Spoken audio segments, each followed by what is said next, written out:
guys, welcome to my YouTube channel. My name is Nashley.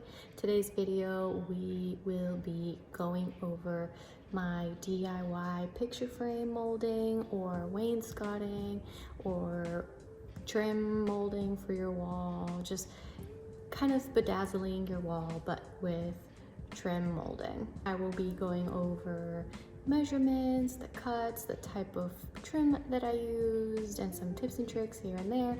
It's going to be easy, quick, and to the point. And so if you are interested in DIY wainscoting slash DIY picture frame molding, then keep on watching.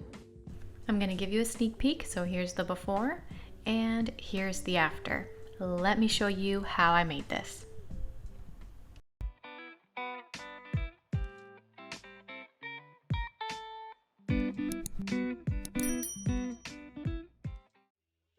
So starting with my first tip to you is to use painter's tape to outline where your trim is going to go. That way you know for sure that you're gonna like it.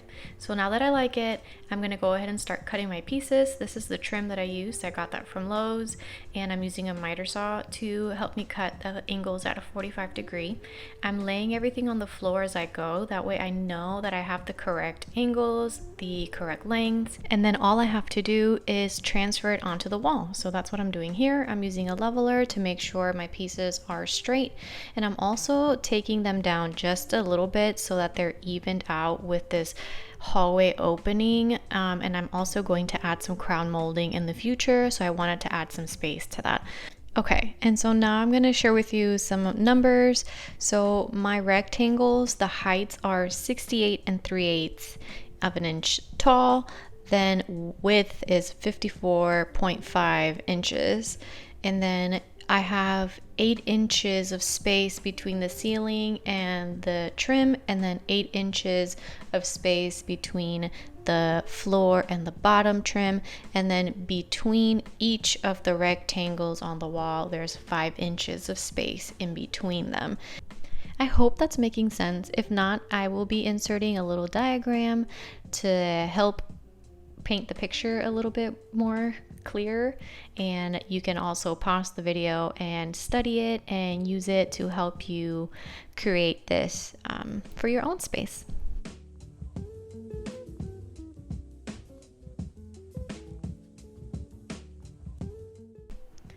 This bottom rectangle was very easy. It only has 3 trim pieces, and I want to note that the top and the bottom, since they're meeting with the media unit here, one side's going to be flat, which is the side that's going to be on the media unit, and then it's going to have your regular 45 degree angle on the other side, and it's just going to make life so much easier. And I love the way that this is looking, and now it's time to caulk and make it look built in. And so that's what I'm doing here. I'm using white caulking since I will be painting this again to match the color of the wall, and it helps it give it that finished built-in look rather than looking like you just put some pieces of wood on the wall, which is exactly what we did, but it's gonna look much better, and I'll show you in a little bit what I mean.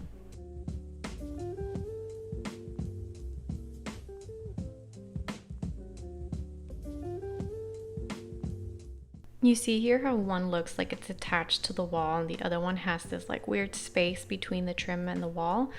Yeah, we want to get rid of that to make it look finished and pretty. So we're just going to continue caulking. My next tip to you is to put something you like on the TV, and you can watch it while you do this because it's a little bit tedious and it takes a little bit of time, so it helps pass time when you have something to watch or maybe listen to a podcast. So now it's later that day or even the next day, and I'm starting to paint.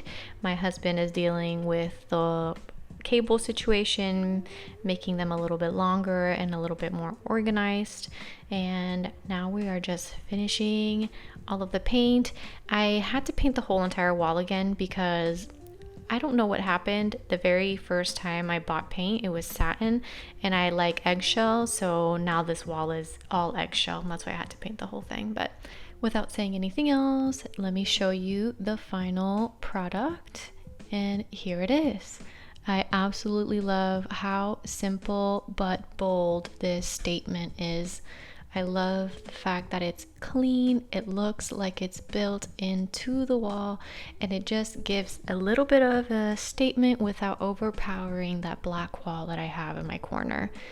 Again, this was such a simple and easy DIY. I know that anybody that has even the smallest skill set with tools can do this. And this is a quick before, just so that we remind ourselves what it looked like, and this is the after. I love it. I hope you guys truly enjoyed this quick and easy DIY. I'm not too sure if I'm totally done with this wall. It's a little bit plain when the Christmas tree is gone, so I'm thinking that maybe then I will reassess. I have kind of photoshopped a picture and I'll show it to you here of what I think I might want to do, but I'm still not really too sure. So stay tuned in the near future to keep updated with what I do with this wall. And of course, you guys, if you enjoyed the video, give it a thumbs up, subscribe to my YouTube channel for content like this, and hit that bell notification to be notified when I post another video. And I will see you guys in the next one. Bye.